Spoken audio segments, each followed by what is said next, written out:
Now, Aman. People power oye. People power oye. Bitex oye. Bitex oye. Muntus oye. Odiax oye. Winnings oye.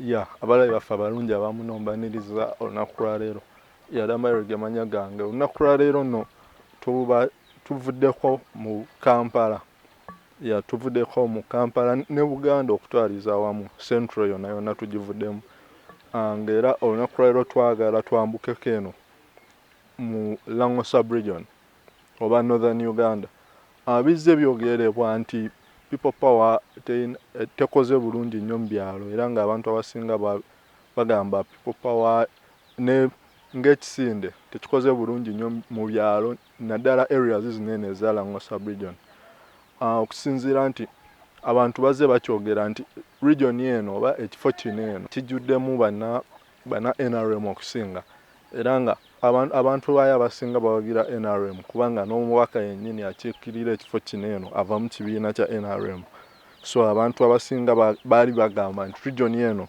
ya NRM wabula okusinziira ku mawulire amapya ge twakafunawo galaga nti region eno erimu wave yasitudde omuyaga omulala ogwa people power era nga essaawa zino eno people power yeeriisa nkuli nnyo mu kifo kino eno ng'era abantu b'omulango beetegefu okubanga bakolera wamu ne people power okulaba nga bakyusa obuyinza nga bwe kyali ku mulundi ogwasooka nga Uganda efuna obwetwaze nti abalango baparticipatinga mu kukyusa obukulembeze kubanga ebiseera ebyo bwe baleeta Milton Obote yali mulango so ne ku mulundi guno eno bavuddeyo nga balaga nti bakwataganye wamu n'omukulu Robert Kyagulanyi okulaba nga ne ku mulundi guno eno baparticipating oba mu kukyusa eggwanga nga ku mulundi guno eno tuva ku gavumenti ey'abannamagye okudda ku gavumenti y'abantu ba bulijjo era nga ne ku mulundi guno eno abantu beerango baagala babeere nga nabo bali part of that history okulaba nga enkyukakyuka eno yonna yonna ebaawo mu ggwanga babeera bagyenyigiddemu yes munegateko nga tuli mu lugendo luno eno nga tugenda mu district ye Amurata era nga tugenda kusinkana omukulu coordinator wa people power mu kitundu ekyo Okot Bitek Junior tulabe engeri abantu baayo enjiri ya people power ene batuuseko etya balowooza ki ku people power ng'ekisinde balowooza ki ku Robert Kyagulanyi Ssentamu ng'omukulembeze so munegateko mu lugendo luno eno nga bwe tulambula tugenda kuba tulambula ng'ate bwe tulaba n'ebintu eby'enjawulo tulabe abantu beno people power kye bagirowoozaako Kyagulanyi Robert Ssentamu ng'omuntu bamulowoozaako ki nga tuvudde mu kifaananyi kiri ekya Bobi Wine ebyo byonna bye tugenda okuba nga tulaba mu lugendo lwaffe luno eno yes dambayo emanya gange mbagaliza olugendo olulungi nga tutambula naawe beerako tovaako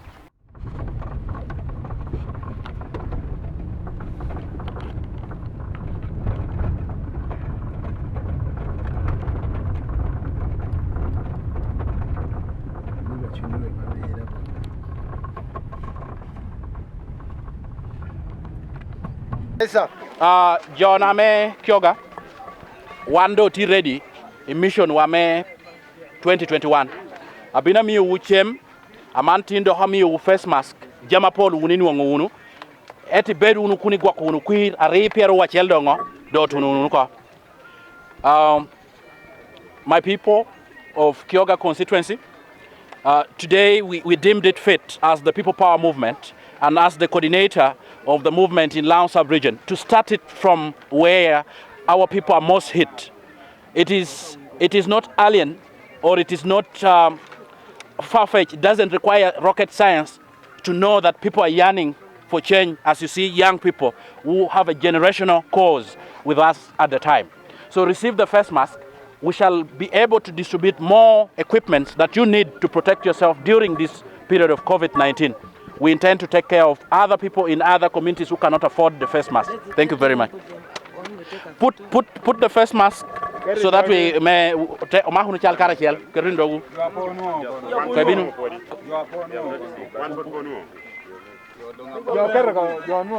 Binu jo ado ti ko face mask odo bin yung yakan. First talk with this honorable. Okay. Yes, honorable. Yes, please. First of all, I want you to introduce yourself. Then you tell us what is going on around here right now. Thank you very much. My true name is Okot Bitek Jr. Yes. I'm an advocate by profession, and I'm the People Power Coordinator, Laon Sub-Region. Yes. We are in the Greater Laon Sub-Region that encompasses about 9 districts of Laon. What is going on here is basically distribution of face masks that we deem in the fighting of this COVID-19.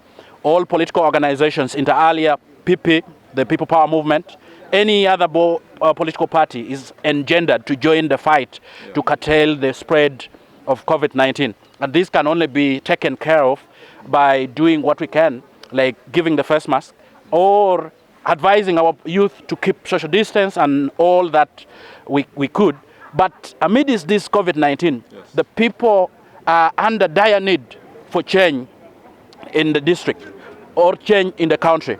And so we are aware that elections are just at the corner, about 2021. So it is prudent that amidst this pandemic, we prepare ourselves to usher in a regime that will not suffer, a regime that will make a new social contract with the people after 2021. Yes, Honorable, being the coordinator of People Power in Lango Sub-Region, how do you see People Power doing in these regions? There is a Latin maxim that says reps ipsa locita, meaning the fact speaks for itself. You've been able to see what is here within just a few minutes. And I'm sure you further investigations while you're present here, you will feel that the movement is being felt here. And me being the coordinator all of Laon Sub-Region, my home is the epicenter of the People Power movement in Laon Sub-Region. Ngatoroti me ti lemona bera me tro ko ngwami about People Power movement. Ede lebo kena pati lemona gunyo Kiswahili kon. Kiswahili. Haya. Okay. This man is going to talk about People Power movement. How is he doing in this area? But he's going to speak Kiswahili because he's not so good in English and Luganda. So let's listen to him. Mimi wanaita Molly Kennedy. Habari mimi najua kutoka kwa People Power. Najua People Power naweza kuza kugeuza uzima yetu, kurudisha sisi kwa hali nzuri kushindwa. Hali tunaona kwa government ile ya yellow, mimi naona napitiza saa nyingine wa kijana mbaya sana. Hizo habari mimi naweza ongea, mimi hapa nataka ongea mingi. Mimi naomba kuomba. Asante sana. Okay, asante. Yeah. All right. Katogereko n'abamu ku bantu ababadde mu nteekateeka eno yonna yonna nga bw'ogirayo bwetambudde okuva emabega. Jeno, sawa tubuulireko katono nnyo ku kyekigenda maaso essaawa zino. Essaawa zino tuli amulata, twakedde erira ne tuyitamu tuli amulata. Tugezaako okulaba nga tugabira abantu face masks n'okuyisaawo ekintu kya mention 221. Tetuli mu kunoonya bululu. Tuli mu kulaba nti abantu abali mu bitundu ebirala byonna tugezaako okulaba nga ate nabo beebereramu oba nga tubatangira okugeza okufuna ekirwadde kya COVID-19. Ekintu kino kye mukola tekibateeka mu buzibu nga People Power? Tekinawo kituteeka mu buzibu kubanga tetusaba kalulu. Ku byonna bye tukola tekuli kigambo vote. Kubanga tetulina kye tukola kituteeka mu buzibu. Akadde tulina katini tukyagende wantu wangi nnyo. So ndoza tugenda batunyenya ebisinga. Kole mangu tugende ku center ndala.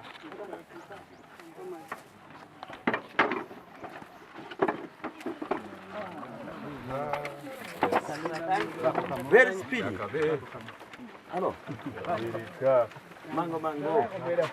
Ako, ito like no.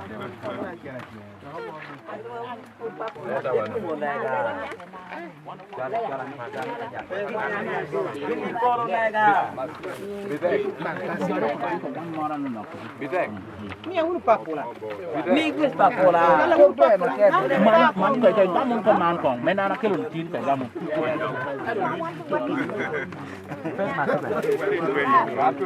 Where? Where? It's finished. Me wa pe.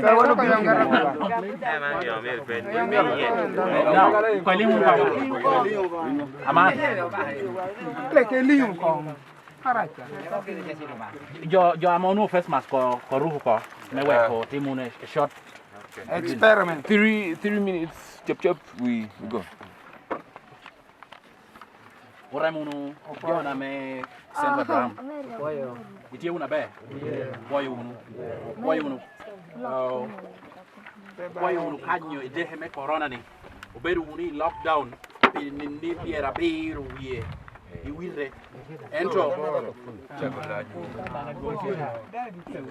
otamu ni umiu face mask ni ruhunu mewek atoria uyeyi wacha kun woru ni yo alala pien komunika mpe ke face mask pedo ngayeyi ngo wori yo government da petit ready meme yo face mask rom wan na chalo wan tamu ni jo wakong umir kong gintu ni komge yat pe ni giat fe koro kana tere ngo mi wana tamu ni gini tunun boru menna titida me wana mi uno berunu kede mission ne pia riu ya chel dantie dangatoro pe ko bi kwitie wano tunu o mi ju jo ame t-shirt sabinu to habinu kede first mask o supplying mano mi ukapi sample pia mi tungu ngwa trading center si ya molataro du shupien me we ku ano law unu kwi 2021 mi bedu unu numbers mi bedango apol so we woro unu kanu kene collecting jo wu kene mission no teme de unu kitu kedang joni wuni nena unu an koma kech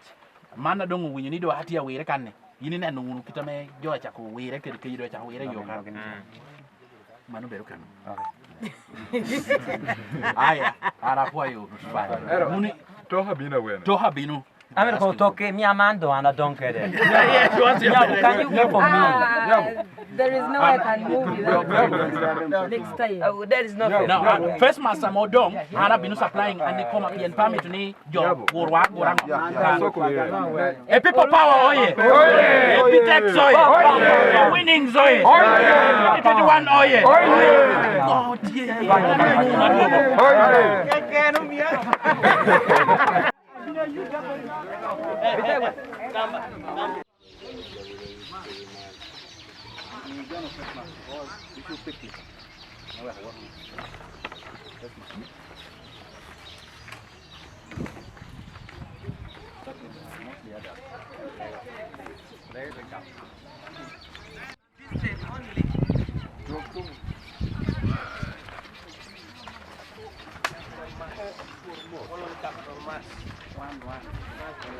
Keep the distance. Keep distance. Only. Distance keeping only. Yeah.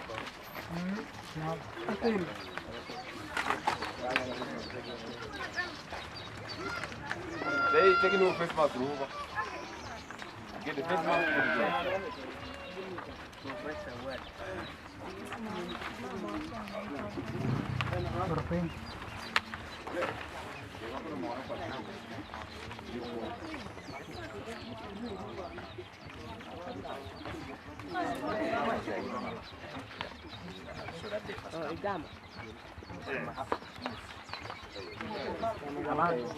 Yang andu atia molatari chawani mogo nutia libadong nyang joni tia rinyari ya moyora ento ginana miu atamani ya supplying face mask tibara ko limanu mewe community ya me petrol will face mask bet kede manna ma miu no be sample anangwa choko podno pashu mewe poda kiyungo akiyo yo winyu mo anapoyo unu support apoyo unu supporting BTEC in particular the people power movement mission ne pia we achel tie da kuiti ya repair wachel anapoyo unu people power oye BTEC soye winning zoye society zoye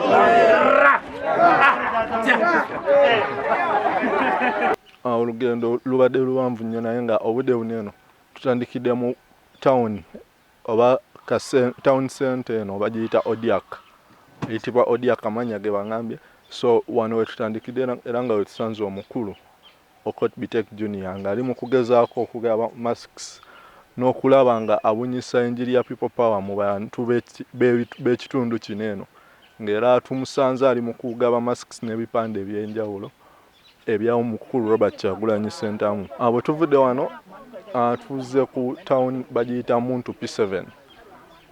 Byonna ebitundu bino eno bisangibwa Muntu sub-county mu Amorata district. Ng'era wano nawo tulaba abantu bali mu kasisira. It's a form of a hut. Mu lulimi luno akasisira kano eno bakayita otlom. Ndowooza mu Luganda ndowooza kyekifo awawummulirwa. So wano wetusiŋŋaanya abantu banene era nga nabo tugezezaako omukulu nagezezaako okuba ng'ayogera nabo era nga nabo babagabide masks n'ebifaananyi by'omukulu Robert Kyagulanyi Ssentamu.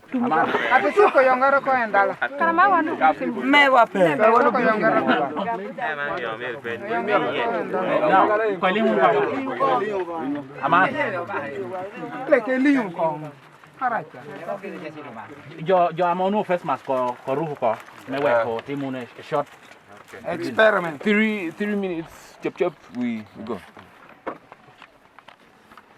ora munu jona me senda dram itie una be boy unu kanyo idehe me corona ni oberu uni lockdown ni biera biru wie iwire entro otamu ni umiu face mask ni ruhunu mewek atoria uyeyi wacha kun woru ni yo alala pien ko ni kaem pe ke face mask pe do nga yeyi ngo woru yo government da petit ready meme yo face mask rom one na chalo one tamu ni jo wa kong umir kong gin tuni komge yat pe ni yat pe poro kana tere ngo umi wana tamu ni gini tunun boru menna titida me wana mi uno berunu kede mission ne pi ariyo ya chiel dantie dangatoro pe kobi kuitie wano tunu umi yu jo ame t-shirt sabinu toha binu kede face mask usupplying mano mi ukapi sample pia mi tungu ngwashe trading center si ya molataro dushu pia mewe ku ano law unu kui 2021 mi bedu unu numbers u mi bedango all so we woro unu kanu kene collecting jo wu kene mission no temede unu kitu kedang joni wuni nena unu an koma kech mana dongu winyi nido hati ya wire kanne yini nena unu kitame jo cha ko wire kede kido cha wire yo kan manu beru kan aya ara kwa yo muni toha binu Amer ko toke mi amando ana donkere. Yes, you want to Can you move for me? There is no way I can move without next time. There is nothing. Now, first master modong, Hana been supplying and they come up here and permit ni job or work or a people power, oye, a Pitex oye, winning oye, 21 oye.